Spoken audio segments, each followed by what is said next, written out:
I am too. First time reader. I'm very happy. Hello, everybody. We are live. Hi. We are here to discuss. Tiffany has a copy right there. But Devil in Spring. My copy is in the abyss of my books. I haven't unpacked yet. Oh, there are the copies. Devil in Spring by Lisa Kleypas, book number 3 in the Ravenels series. Do you have the step back, Tiffany? I don't.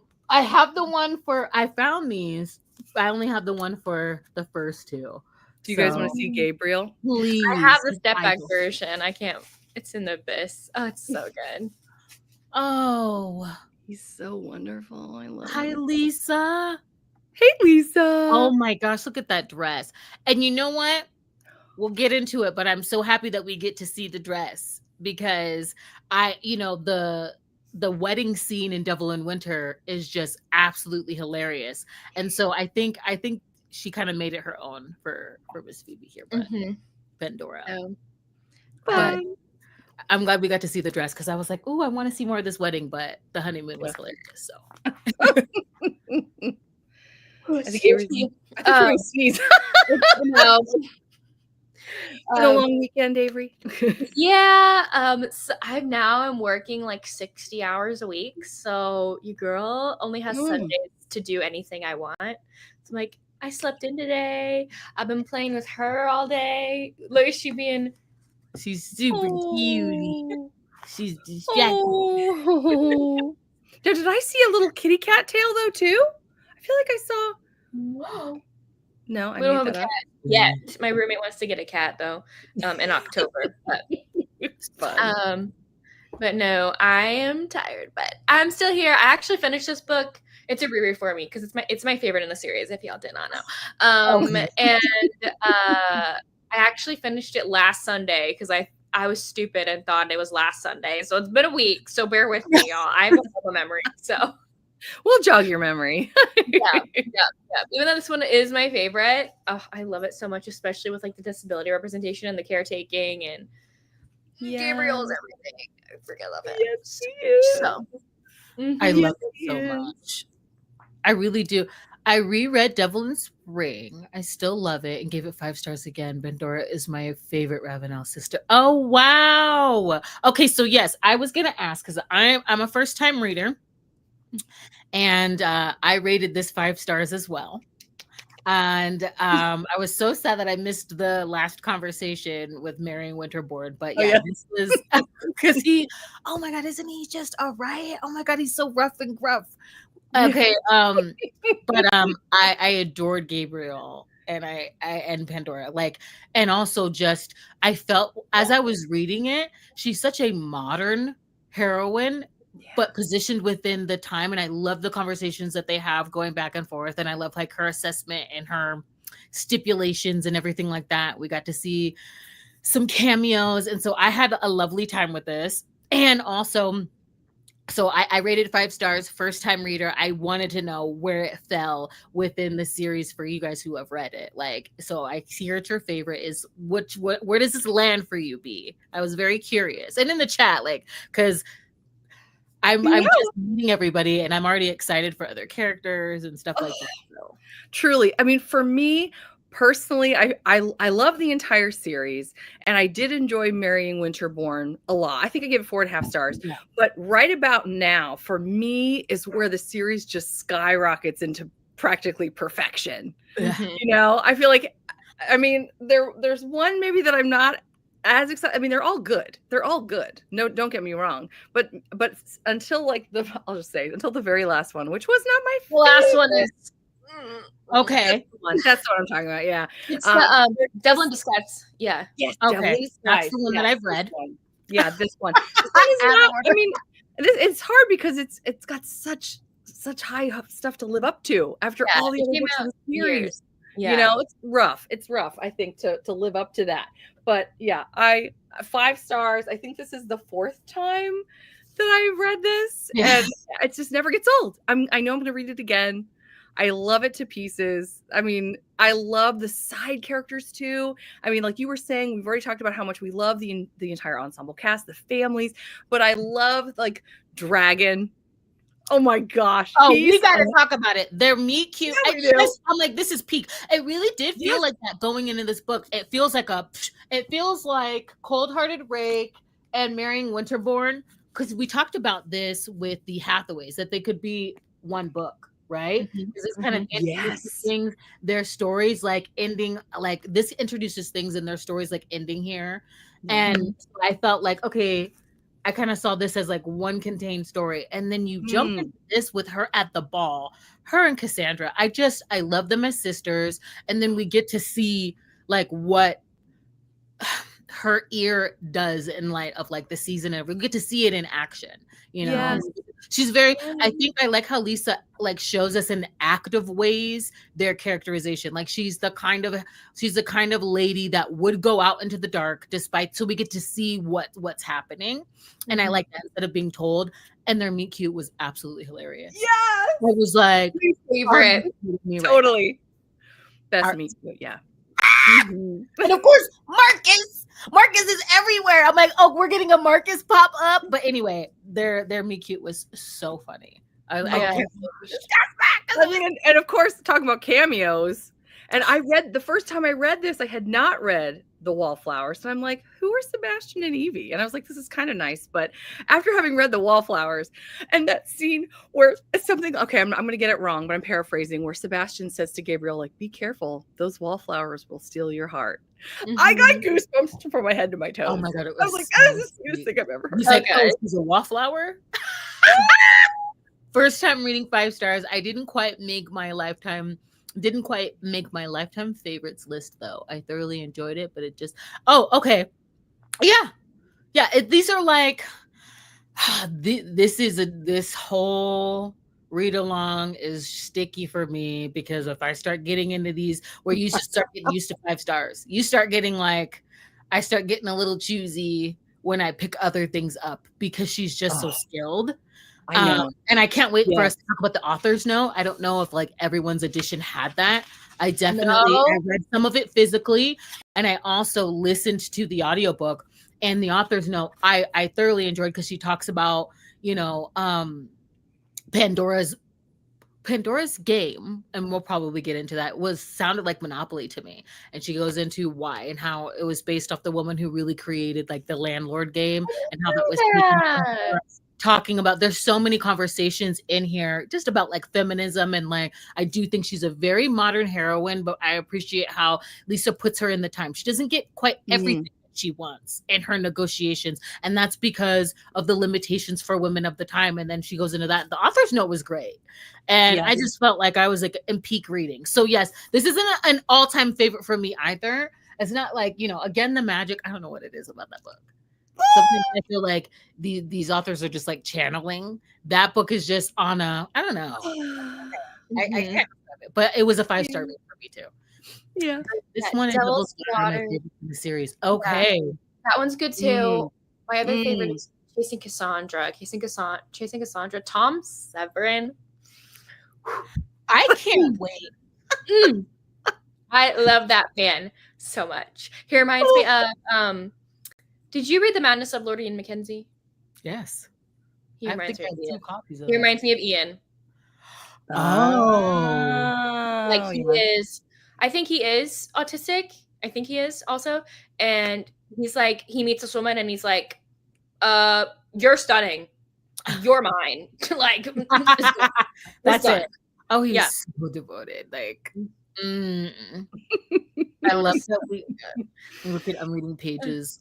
Okay. I love to see that. Oh, go ahead, Tiffany. You're better. You know what? I'm going to start muting, because I'm literally just reading aloud. No, go. You're already doing go. I love that we got to see Sebastian and Evie and see that their love has only grown over the time, decades together, and how supportive Sebastian is of Gabriel as a father. Okay. Sebastian as a father. Yes.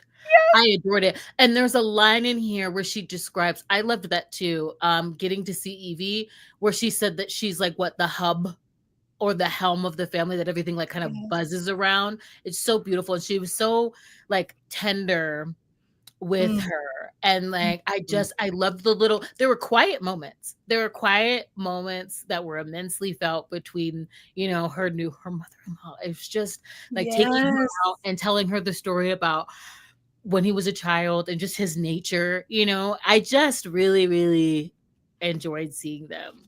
That was another one of my absolute favorite moments. And again, how Evie can deliver, like you said, in such a quiet way, but it's so ridiculously profound, where she talks about, I'm again paraphrasing, so I'm gonna get this wrong, but Pandora says, yeah, I see the lesson here in this story about him raising the foxes, like he learns to love them anyway. And she goes, no, he learned how to love them while letting them be themselves. And I was just like,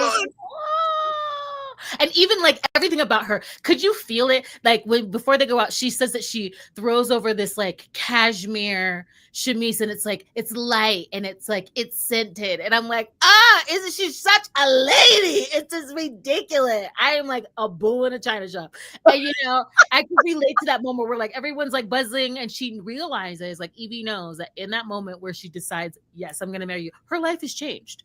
And so like just to take her out and like, and she's talking about like the humming of like the insects outside and like looking over the gardens. I'm like, this is just so, I mean, the woman has class.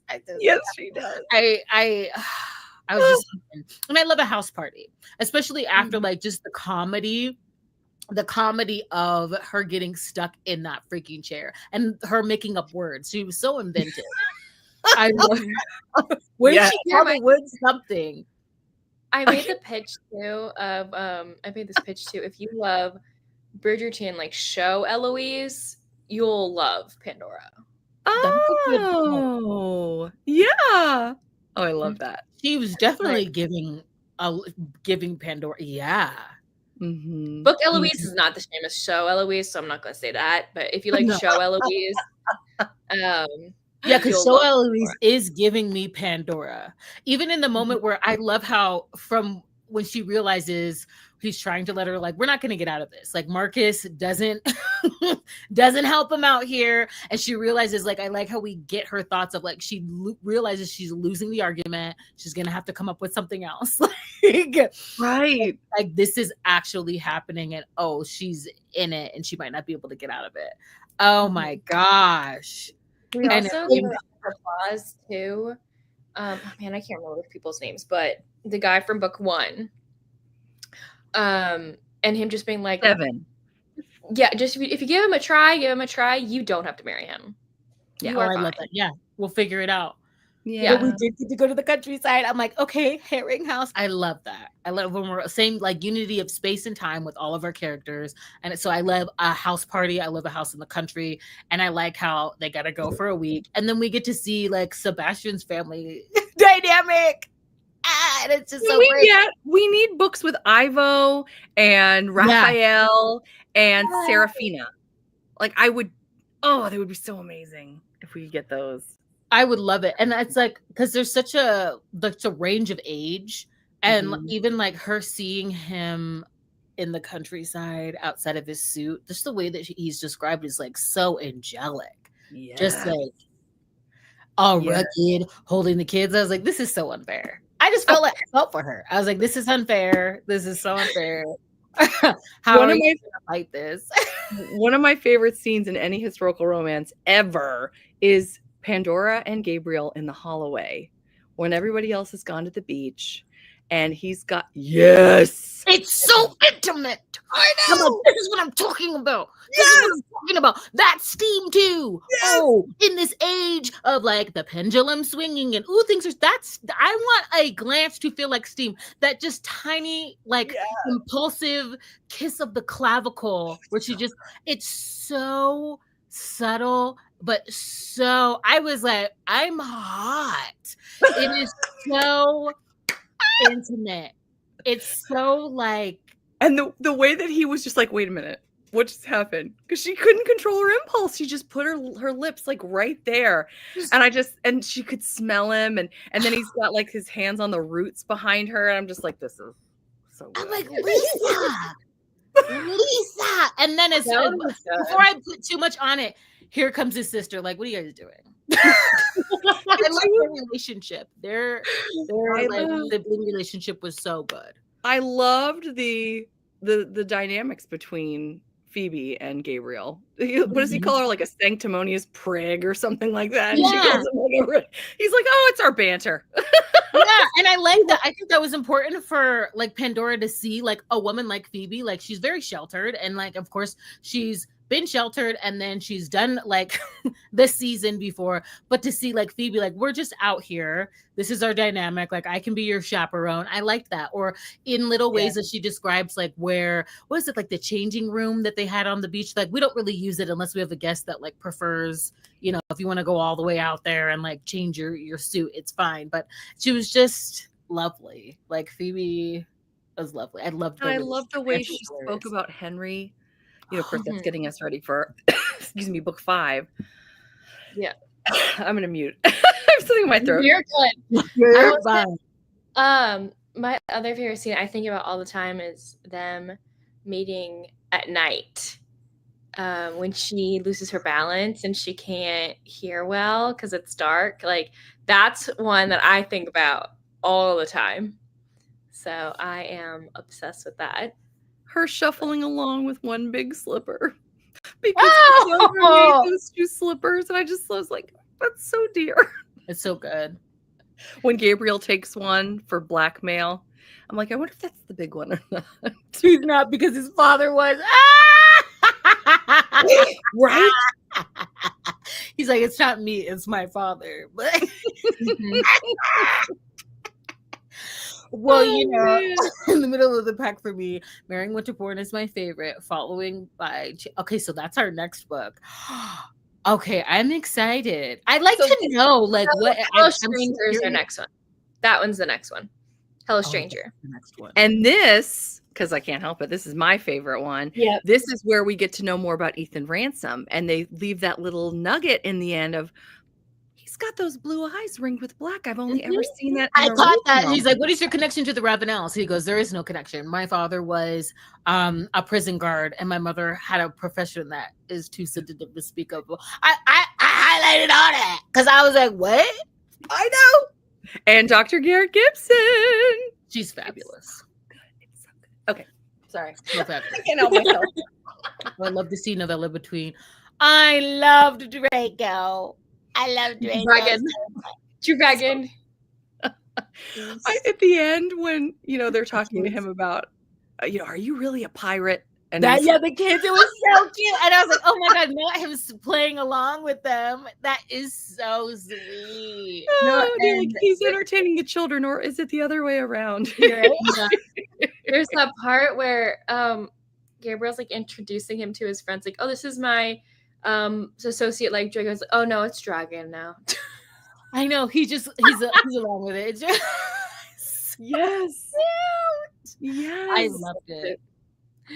I think the thing that will run rent free for me is after he finds out about her ear and her equilibrium, and figures out why she's not dancing, how he sets that whole thing up, like with Phoebe. And what I love about this scene, like he gets her to waltz, is that it's not like easy. It's not like they have to continue to like try. Yeah. I think that will run rent free, because it's like in the practice of that, she realizes like, I cannot give this man up, because it's hard for her. First, she's like offended and just like completely embarrassed. And then she's like kind of haughty about it. Like, fine, I'm going to prove to you that I can't do this. And like, it's a kind of, it's pretty much like a lengthy scene. Or it's like repetition. And then like before she knows it, like they've been dancing for 3 minutes and with no issues. And the fact that he would take the time to do that. I love like acts of service and acts of care in books. And that just took me out. It's so incredibly thoughtful. Yeah. It's like, she's like, oh my God, I loved it. I loved it too. Oh. And I mean, she realizes how much she can trust him, because of course in the beginning she's like, have you done this to mock me? Why are we doing this? And then she just realizes, like, I can rely on someone. I can lean on someone and trust someone else. Yes. When I didn't really believe that I could do that before. It was so beautiful. So beautiful.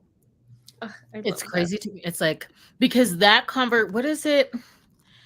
I want to see, remember when he talks to her about seeking the aid of the solicitor or the lawyer to talk about like the property law, or like about, because her big trepidation in this is her business.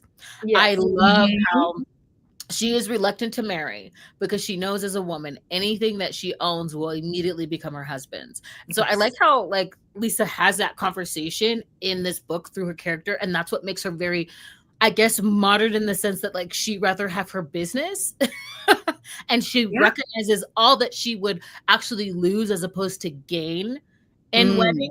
And I like that about her character. And I'm trying to remember if the scene where they're talking in the garden about how within the system that they're in, how it could possibly work. Like, okay, yes, the business would go to him, but I would like hire a male manager, and the stipulation would be that he only answers to you. And then basically you're the CEO, but you're an employee. And she goes, but I don't want to do all that. Yeah. Well, I love it was a little reminiscent of the scene in Again the Magic, where she's talking to her brother and she's trying to like describe to him like why she kept her scars a secret for so long. Like, even you was beautiful paramours. Like, even you, like the best man that I know is like beholden to beauty, right? Like, and then this scene where she goes, as a man, how would you feel if the last contract you signed was our marriage license and everything went to me? Like, would you just easily? And he's like, well, that's not the right comparison. And she goes, because you're a man. Like, she's like, I have so many little things. I love that conversation. And I was thinking about the waltz scene and wondering, I'm like, is that what happened like right before? And that's why she's like sick. I think that's what happened. Or before that, and then the waltz kind of like wrapped that up. But I loved that back and forth that she has with him. Yeah. And talking about like how much she actually would lose and being so frustrated because he's trying, but it's like the limitations of the time, and for women are just it's that laborious. So like it's that costly. I really liked that conversation. I was like, oh dang, like this is the quagmire of it all, huh? Yeah. She's just not ready to give it. She just doesn't want, she's not willing. And even after they get married, there's some push and pull, but I loved that. And then she does speak about it in the author's note, which I love. And I think you had mentioned this already a little bit, but talking about how she's so different from many women of her time, but she's still of the time, and how hard it is for a historical romance author to write in that way. I just finished a book recently that was good. It's coming out this month. And one of the common gripes that some of the other reviewers had about it, and I thought, oh, that's a fascinating way to put it, was it felt like a contemporary romance in period dress. I thought, and this book does not. And I think one reason that we are more willing to accept the fact that Pandora is so different is because of her upbringing, her unusual upbringing.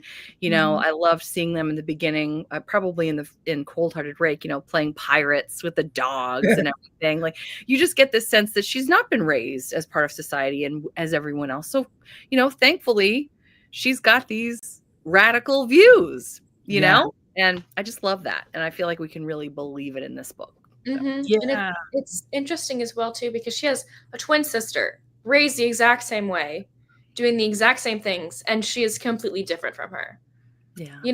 Like, she wants the white picket fence and the kids and the marriage and the sweep you off your feet. And she wants a traditional life. Like, they were raised the exact same way. They're just different. Right. And it's not until this book that at least me, and tell me if you figured out something else, but at least for me, I didn't really distinguish between the two of them in terms of like, not bad behavior, but like, the kind of the mischief, boisterousness. Yeah. Like, I just sort of saw them as the same kind of personality, the same kind of entity. And it wasn't until this book where Pandora's like, well, I was usually the one. And she just kind of got roped in. And I couldn't remember if they made that distinction earlier on in the series. No. They seem like two peas in a pod, and like both like comedic rambunctious relief, right? Like definitely a unit. Yes. And I feel like I would have loved, again, this is a 5-star. This is one of my favorite books. I would have loved a bit more Cassandra, in this book. I was kind of surprised, honestly, that we didn't, considering that's her twin and she's going through all of this. Although I did love that we got a great moment with Helen and Kathleen. So, we got to see some of the other ladies. But one of my favorite scenes, one of the few where Cassandra's saying anything, is when they're making fun of Lady Barrick, like as Cassandra's going in to change or something. And I can't remember what they said, but like, a lady must never run in public. Yes. Like the interchange, and Gabriel's watching this and just is completely enchanted. And I love too, upon meeting Cassandra, like you see through his eyes, he finds her to be gorgeous, but not even the least bit compelled by her like he is her sister. I know. No question. I just love that. I loved it. Not forcing women into a role or the other, but getting that choice. Oh, the things women before us did. Oh, and what we absolutely. And in the difference in them too, I was like, that in lies that representation. It's your right to choose. Because Helen and wanting that and choosing Winterborn and I want to do this for my family. I want to be married. I want to be in love. And Pandora stuck between that, like, I want my business and I'm not willing to give up my business, and I'm not willing to give up this love. Like, how do I loved kind of getting to experience through her in this time, like, how does she balance the two? And then also, to be quite honest with you personally, I liked that we didn't get into, talks of a child. There was enough being juggled in this book. There was enough. Her baby that we get in the end was her board game. Yes. And it took me out. I was like, you go, Lisa. Yes. And we get to see that example in all of them. These just myriad examples, and they're all Kathleen. Oh my gosh. Completely different. So yeah, I loved that. I love that as well. It's a stunning way to really, and in the conversations and their arguments and her like negotiating, especially with the vows. Can we take Obey out? She said, yes. I won't say it. The things that he had to do to take Obey out of the marriage. And I love it. He's like, you can just stand there quietly and just, it's implied that you're listening, but you don't have to listen. So good. And then we like having the doctor in there, even in like, and Gabriel, like, I want a male physician. Oh, I can't wait till we talk about that. But I like that. There's so many examples of that. And Winterborn understanding like who he was talking to and in the moment and just kind of leaving it there. If I was in your position, I understand. But, I really I loved that. The different kinds of women. Like her lady's maid when he's like, she's way too familiar. Like, we need to let her go. Yeah. She told me to marry you. She stays. I love that she put her to test. She's like, you want to work because you don't have to. That's why you want to work. I love how she kind of like checked her a little bit. So you mean to tell me you're not going to marry that beautiful man who's got money and is willing to give you some freedom? Like, what are you doing? Because you want to work? It was just so great. Yes. I love it. I love how browbeating she was. Right. I know. I saw Lisa said something about West too. Did West even show up? Did I miss it? I don't feel like I even saw him. I think he was there for like one scene, maybe. I don't even remember. Oh wow. I love him too, and I don't even remember. And I definitely need more West. I wouldn't have noticed that about Cassandra, except for it was a time where Ido came in because she was like, my lady, it's in the afternoon. You need to get up. And she's like, leave me alone. I'm trying to sleep. She's like, everybody else, we need to get in here and clean. Like, that was so funny. But like in her thoughts in that morning before the waltz, she talked about how like she didn't want to talk to Cassandra because she would just have to perform and pretend in hopes not to worry her. And so like, I didn't really realize, because now that you're bringing up Cassandra not being present, like that was the first time I was like, oh yeah, because we see her at the ball and in the beginning, but I'm like, okay, like how protective she is of Cassandra, because when you hear about what happened to her ear, like she was the one that had her ear up to the door, and that's why she got bought. So I'm like, I was just wondering if that's like where her protectiveness comes from, and her being worried that like she's gonna ruin Cassandra's prospects and everything like that too. If Yeah. I think that's why she was willing to go. That was another. Yeah. I felt like that was another really pivotal moment in understanding Pandora as a character, is what I'm attempting to get out. Just because of the way that she was so forgiving of her father, and talking about that line about he was masking his pain with aggression. And I don't know that she would have been that forgiving if it had happened to Cassandra. Like, I have a strong suspicion that she wouldn't have. But I found it fascinating that she was like, okay, I was the one listening at the door, it's okay. And the way that she was and here's a gal we haven't talked about, Miss Nola Black, how kind she was to her. Like, she's feeling terrible. And, so she was, and she, oh man, when she says so kindly to Nola something like, oh, I'm sure this is hard for you, or whatever she says. And Nola's like, don't you dare condescend to me. Yeah, like, I loved that. More angry. You're right. She's very vigilant. She's very observant. Like, and you can even see that in like all the little details that she had for the board game when she brought it in, and every little thing. Even when she said, if you want to mass produce pretty quickly, you should do everything by machine. And she goes, well, why don't we do the painted option? Because I want women to have some sort of work. Like, that's very true. Like, she was so observant of like others' character. Yes. Yeah. And I think it may have scared her to notice those things about Gabriel. Like she is very, very. I really enjoyed her as a heroine. Yes, truly. Well, what did you think of Nola and the way she acted at was a play? I guess a play. Oh well, true to form and like not so worthy opponent. I think that her because her beauty and she tried it. She tried to really whittle that down, and Yeah. I get it because of what she was losing. Yes. But oh my, the gall. The way gall. he stared at her, and I love that Gabriel then takes off her glove and is like, look at everybody, like everyone's looking like it's a tennis match. Like, what's I know that was what was getting me. It was like inside I was like, this is so much. But I also like how in that can get Gabriel in trouble because of how observant Pandora was. Because she, even in that moment, she's like, I'm not going to be sent to the carriage. Why are you feeding into? It was so legible to her what Nola was trying to do, and she wasn't buying it. Yet Gabriel still took the bait. And in that, she felt like she had some sort of position in his life. And like Pandora could see all of that and was just hoping that he could too. It's the same as him saying, like, doing the very thing he promised he wouldn't do. Like, you're too ill to go out. You're not going to the factory. Like, and she's like, ah, I love that. The prescription that they get. But it's joining now. The first read, and it's definitely 4.5 stars for me. Gabriel was the best hero, and Pandora is such a unique heroine who was great to. Yeah, I felt like she was really unique too. Oh, I'm glad you enjoyed it. Yeah, she was very unique.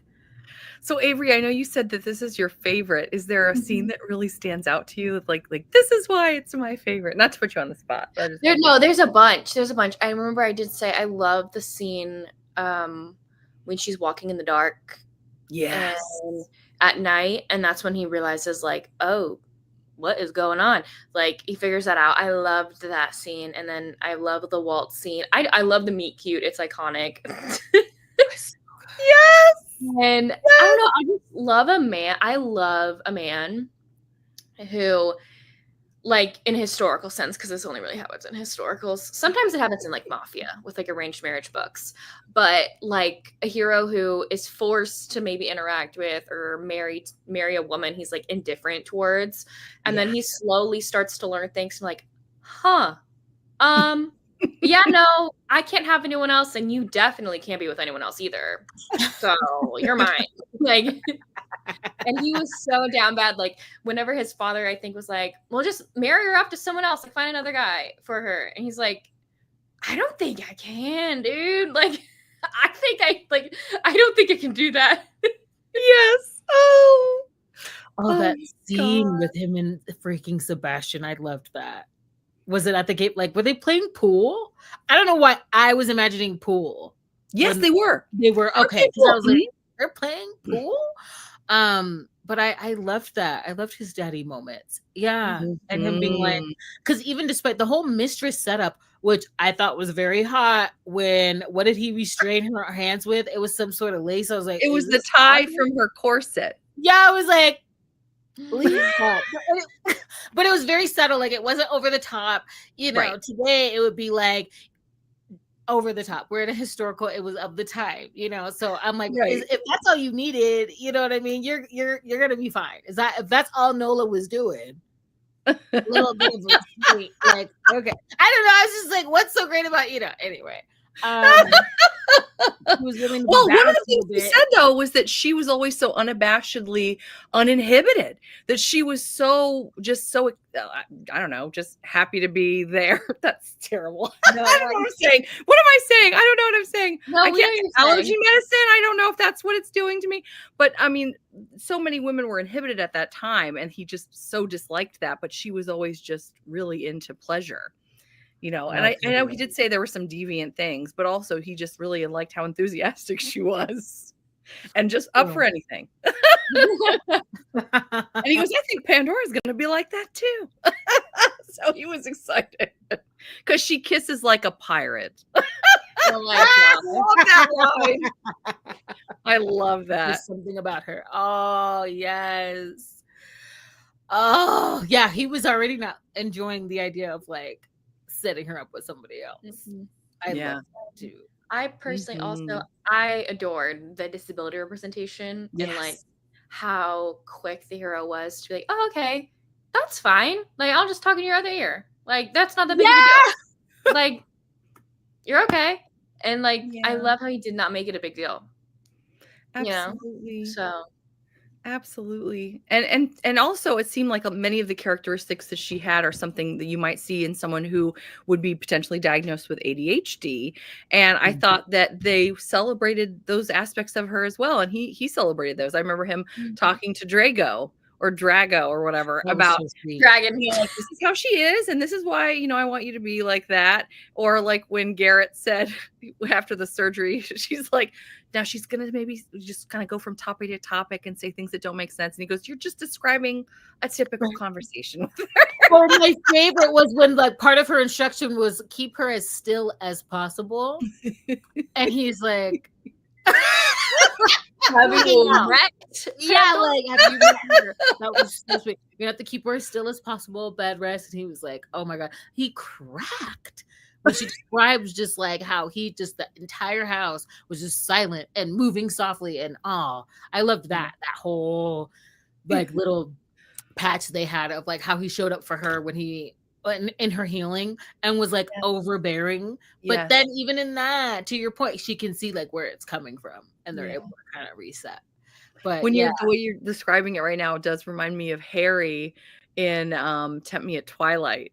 When Poppy hurts her ankle, I think, is it getting out of the bathtub, and he's like, everyone go get something, go run and do something. Like, it's just like, okay, we're gonna do some caretaking right now. I know, right?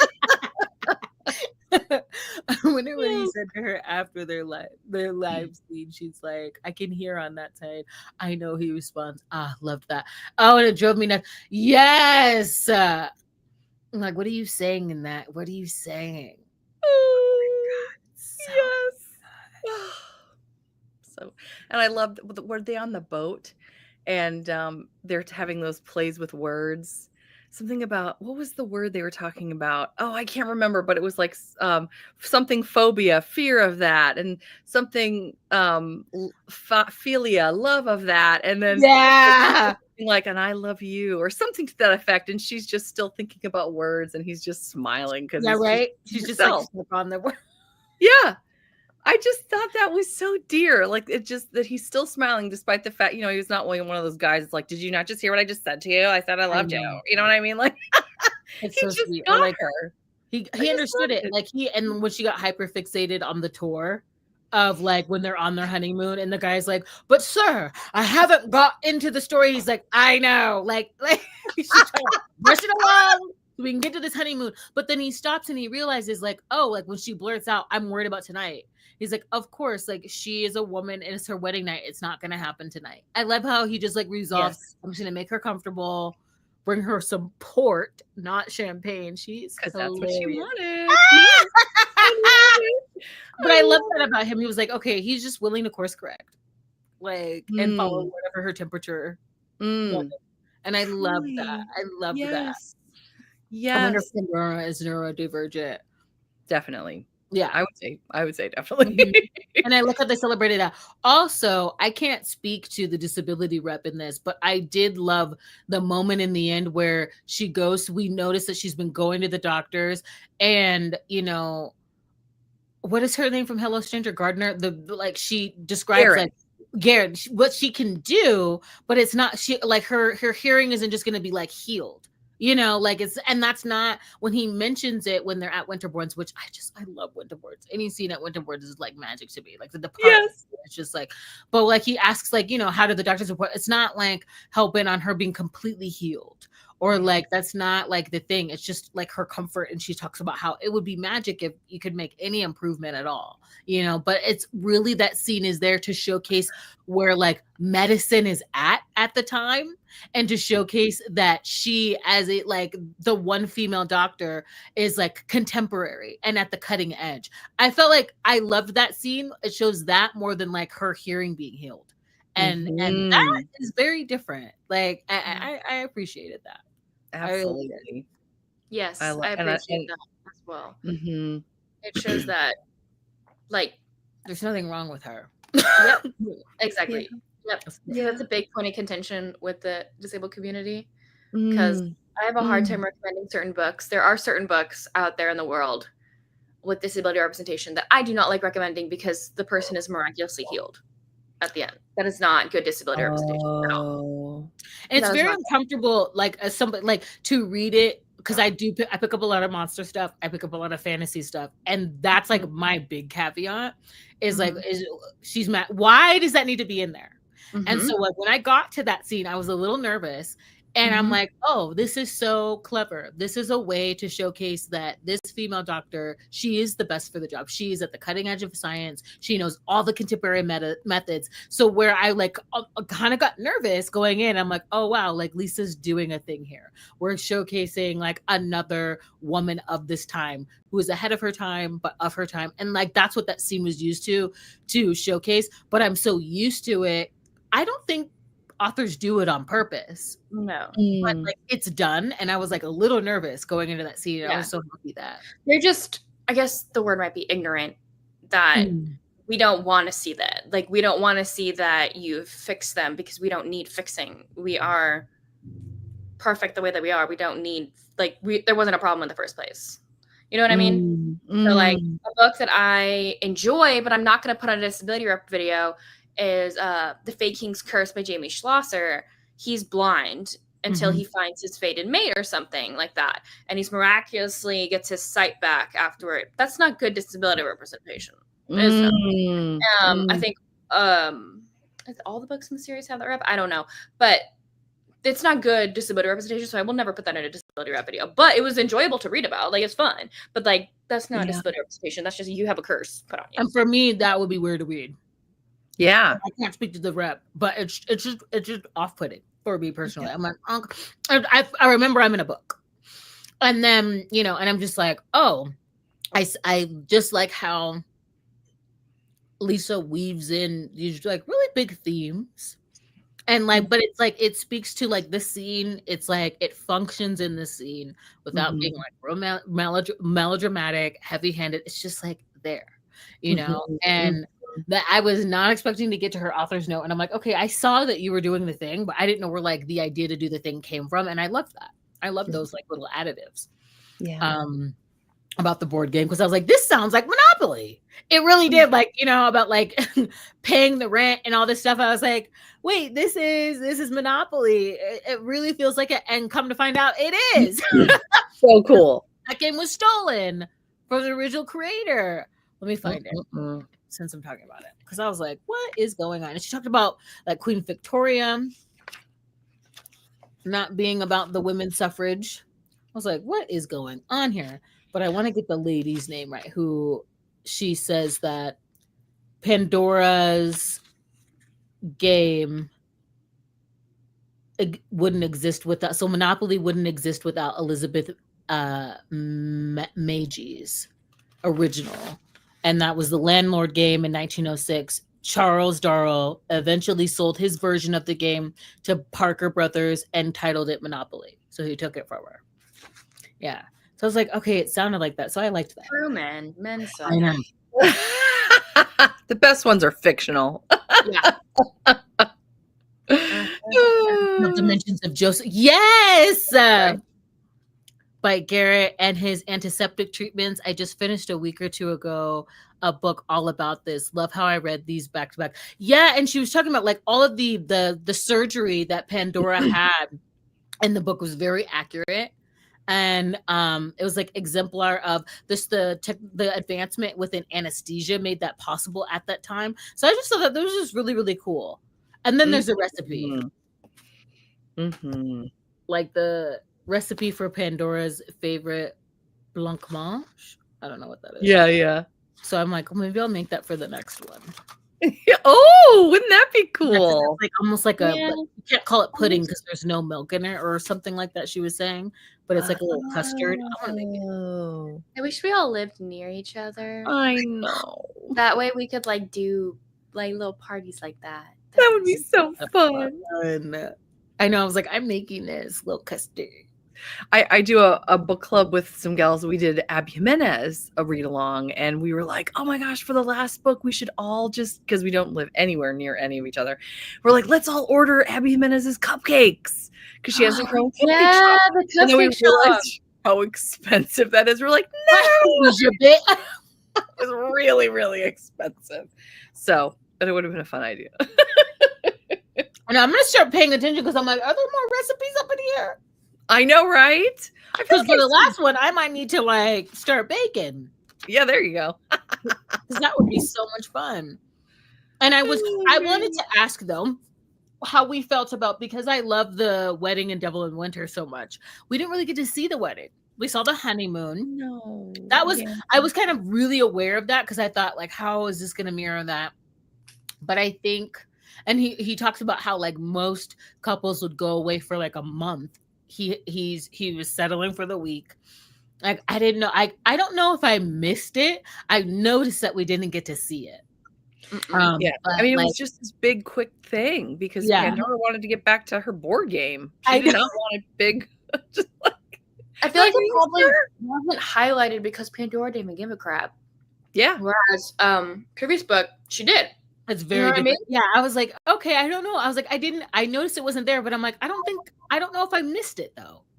Like I don't know if I like needed it to be in there after just seeing them spend their like honeymoon. I was like, this seemed like her, but I thought that was interesting. Like it's definitely like her own book.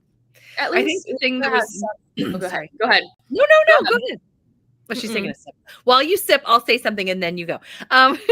But you know, I think the most important thing about the ceremony was just the fact that she knew she wasn't going to have to obey. And since they explained that to us and how that part was going, I guess maybe Lisa felt like it was redundant. I don't know. But yeah, but that was the most critical point. So sorry, Avery, go ahead. No, you're good. I was gonna say I love how we at least get some wedding scenes in some of her books. Yes. Yeah. There's some authors, SJM, who won't put a single freaking wedding scene in any of their books. And it pisses me off. So at least and I'm like, I know it's a big moment, but like I think right, like just she doesn't feature the weddings, right? For me, because this is Devil in Spring and Devil in Winter was such a big thing, and it's like, you know, it's their like son. Yeah. I thought we would get something to mirror it, but I'm glad it was on its own. Yeah, that was just, I mean, it's top tier like comedy for me. That their wedding, like Sebastian and Evie's wedding, was absolutely hilarious. Yes, it's just one of the funniest historical, like it's. So I thought, but yeah, I didn't feel like I missed it too much. How did we feel about the sort of like the bomb plot? Do you believe I forgot about that? I was like, whoa, we're bringing this in hot. Like, yeah. It came out of nowhere, practically. You know, if she hadn't gone to the warehouse. But yeah, I found that to be, it was a lot of fun, but yeah, it wasn't as interwoven. Like it sort of felt like a kind of a thing that was added at the end. Again, not a criticism, but still a great way to showcase more of Drago, whatever his name is, and to get more Ethan Ransom, which I'm kind of excited about. But yes, I'm the fact that she gets to, and I love the segue between like Gabriel going, "You're not going anywhere," and then the next line was like, "I've never been to a ball like this." Yeah. I'm like, "I can't believe my first outing is to see the prince." I'm like, yes. I loved that. I loved the way she did that, but it was very exciting, and I mean, I thought it was great. I had a great time. I liked it. I was like, this is a quick little weave in, huh? Yeah. Like when she said the bombs, I thought they were just going to find a bomb behind wherever he was at, that the floor was aligned with them. I'm like, Lisa, you love a fire. If you blow this building up, I can't with you. I thought we were going to get another fire. Like her board games are going to be in there and the bomb went off or like something, you know. She loves, Lisa loves a fire. And so I was like, I was so curious to see how that was like. I wasn't expecting her to get stabbed. Like it was just a lot. That was crazy. But I think in that whole plot, like she brought in so much. We got to meet the doctor. We got to meet the detective. We got to like, there was so much going on with like how it all, we got to like, you know, we got to meet the mistress. You know, there's so many ways that she wove that in. I thought I had fun with it. I was like, not knowing what was going to happen. But the bomb underneath the floorboards, that was really cool. The fact that she saw something, she knew something was off. And then Drago go, where I want these. I want them so bad, and they never happen. I think really only going to give me a thumbs down. I know. Thank you. There you go. I'm not patient enough. I'm too like, you know, limbs all akimbo, and they don't like trigger. So I'm very jealous that you're getting thumbs downs and stuff. I get totally. It's terrible. I get so distracted every time. I'm like, I don't even know what I'm saying. I don't know. I just thumbs down myself. I don't know. Yeah. Anyway, it's just like the little, like the action. I know it's coming. I know something or something, you know, I forgot. I was really honestly like having such a good time, and they're like negotiations and the back and forth and my freedom. And yes, I'll be here. So I was just so in the relationship that I forgot. I'm like, oh yeah, we need that third act peril. We need it. But like, I wasn't expecting it where before, like I'm usually like, I'm waiting for the fire setup. I'm waiting for like and you know, after getting out of Winterborn in the first two, there you go. How did you get that? This happens to me every time. Oh, you did that? Oh, wait. I can't get them. There's like a fairy one that I love. Oh, wait, I like this one. Oh, wait. Okay, what's that one? Oh, and I got rain. Oh, that's a cool one. I want to do. I've never seen that one. I want to do. That's fun. I think it's my nails. Like I don't know. Oh, I love it. That's too cool. Dude, you need to do Dark Lord stuff. That's cute. I'm trying to think if there's any more. I know, is there the one thumbs down is that's yes, and then it's this fireworks. I've got a storm over here. And then that's the one that I just did to myself. That's cute. I'm in awe. It's magic. First time I ever encountered that, I was interviewing Essie Wendell, actually, who we were talking about earlier. And she was talking, and it was a thumbs down next to her head. And I panicked because I was like, did I just do that somehow? Because it was on my phone, of course. Talking, and I'm like, oh my God. Like, I'd never seen it before. Like, she's never coming back on my show. I don't know why that happened. Like, anyway. It was crazy. You figured it out. It was your fault. We figured it out. That's so funny. Thank goodness. No, but during an author interview, I would have been like, I know. I'm sorry. I remember I said something about, oh my God, you guys. It was like with Pam Godwin, and we're talking about like the darkness of her books or something.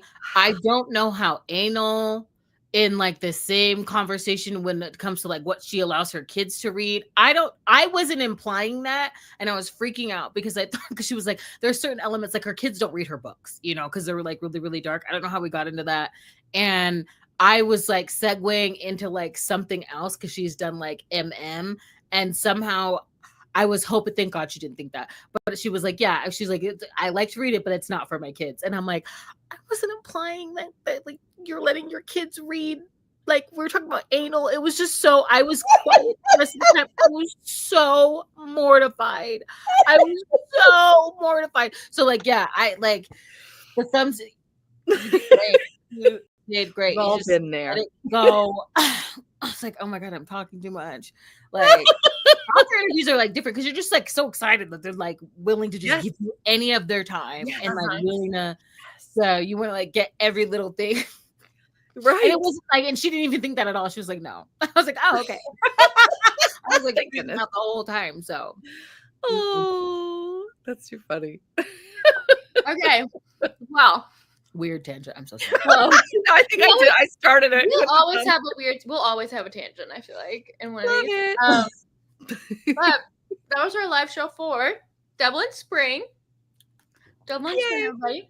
I hope you enjoyed. Next month we're doing Hello Stranger on, of course, B's channel because it's her favorite. I'm so excited. I thought it was after Chasing Cassandra, so I'm ready for her book. No, B has them in order on her shelf right now. Yes, I do. Okay. Yeah. We've got Devil's Daughter is book 5, Chasing Cassandra is book 6, and I guess you can't see it. Devil in Disguise is book 7. Oh, so that's after. Interesting. The reason why that's the only one that I've read. Devil in Disguise is the last one, and it was written and takes place years after Chasing Cassandra, so that's why it gets a little bit of a from people, is because it doesn't have the same vibe. Yeah. You know? Yeah. I'm excited. Hello, Stranger. And we get Dr. Garrett Gibson and Ethan Ransom, 2 of my favorites. How does he come? Does he come back? Because he said that he was gonna go off on his own and like figure it. So he ends up going back to the doc. Interesting. Are they solving a case? They might be. Okay, I'm so excited. I really love her. I love her. I know you're gonna love her so much in this book. Like him, like, you know, Winterborn working with her made me like Winterborn more because he's always putting women. You know the same thing, featuring women and giving them a chance and like just letting them do what they do best. Yes, you know. Look at that baby. This is gonna be so good. And I think I feel like we basically it's pretty much always the second Sunday of the month, so it's probably the 14th, I think, of September. We'll double check. September on my channel, 4 p.m. Eastern time. Probably on the 14th. I'm almost certain. That's awesome. I love that for you. Honestly, I love that for you. I'm so excited. It's gonna be great. I didn't, but see, I haven't known all the lore, so it'd be interesting to reread it. I think I read it. Was it 23 that came out? I read it. Devil in Disguise? Yeah. Yeah, I wish I loved it, honestly. Well, I like that she has her own business in there. It's not bad. It's a Lisa book. It's gonna be good. Well, I've only read one Lisa book that I honestly didn't like, but 21.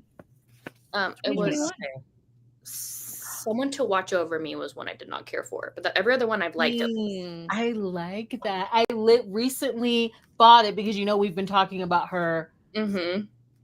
I was in the bookstore and I like saw the rewrite, and so I just got this. I was like, I'm going to the used bookstore. I'm getting the OG.